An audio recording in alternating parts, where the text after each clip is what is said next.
പശ്ചിമേഷ്യയിലെ യുദ്ധം കനക്കുമ്പോൾ ഇന്ത്യയിൽ LPG സിലിണ്ടറുകൾക്ക് വലിയ ക്ഷാമമാണ് നേരിടുന്നത്. പലയിടങ്ങളിലും സിലിണ്ടർ കിട്ടാനില്ലാത്ത സ്ഥിതി. സിലിണ്ടറുകൾ കിട്ടാനില്ലാതെ ഹോട്ടലുകൾ ഉൾപ്പെടെ അടച്ചിടേണ്ട സാഹചര്യം. വീടുകളെയും പാചകവാതക ക്ഷാമം കാര്യമായി ബാധിച്ചിരിക്കുകയാണ്. ഇപ്പോൾ ഇത് സൊമാറ്റോ, സ്വിഗ്ഗി പോലുള്ള ഓൺലൈൻ ഫുഡ് ആപ്പുകളുടെ ഓഹരികൾ കുത്തനെ ഇടിയുകയും ചെയ്തു. LPGയെ പോലെ പെട്രോളും ഡീസലും ഇനി കിട്ടാതാകുമോ?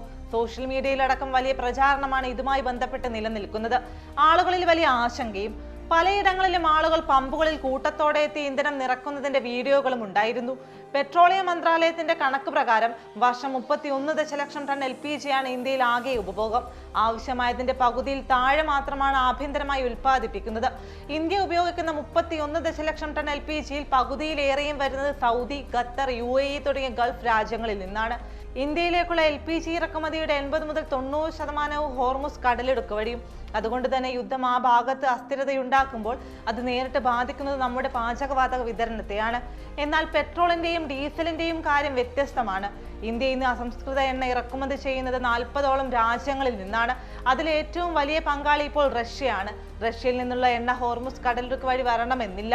പെട്രോളിയം മന്ത്രാലയത്തിന്റെ കണക്ക് പ്രകാരം ഇന്ത്യയുടെ അസംസ്കൃത എണ്ണ ഇറക്കുമതിയുടെ 70% ഹോർമുസ് വഴി അല്ലാതെ തന്നെ സുഗമമായി എത്തിക്കാൻ സാധിക്കും.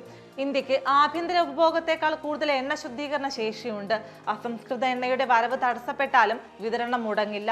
കൂടാതെ വിശാഖപട്ടണം, മംഗളൂരു, പാതൂർ എന്നിവിടങ്ങളിൽ ഇന്ത്യക്ക് വലിയ ഭൂഗർഭ എണ്ണ സംഭരണികളുമുണ്ട്. 74 ദിവസത്തേക്കുള്ള കരുതൽ ശേഖരവും ഇന്ത്യക്കുണ്ട്. എന്നാൽ LPGയുടെ കാര്യം അങ്ങനെയല്ല. വളരെ കുറഞ്ഞ ശേഖരം മാത്രമാണ് LPGക്ക് ഇന്ത്യയിലുള്ളത്. വിതരണ ശൃംഖലയാണ് നമ്മൾ പ്രധാനമായും ആശ്രയിക്കുന്നത്. ചുരുക്കത്തിൽ പെട്രോൾ, ഡീസൽ വിതരണത്തിൽ നിലവിലൊരു നിയന്ത്രണവുമില്ല.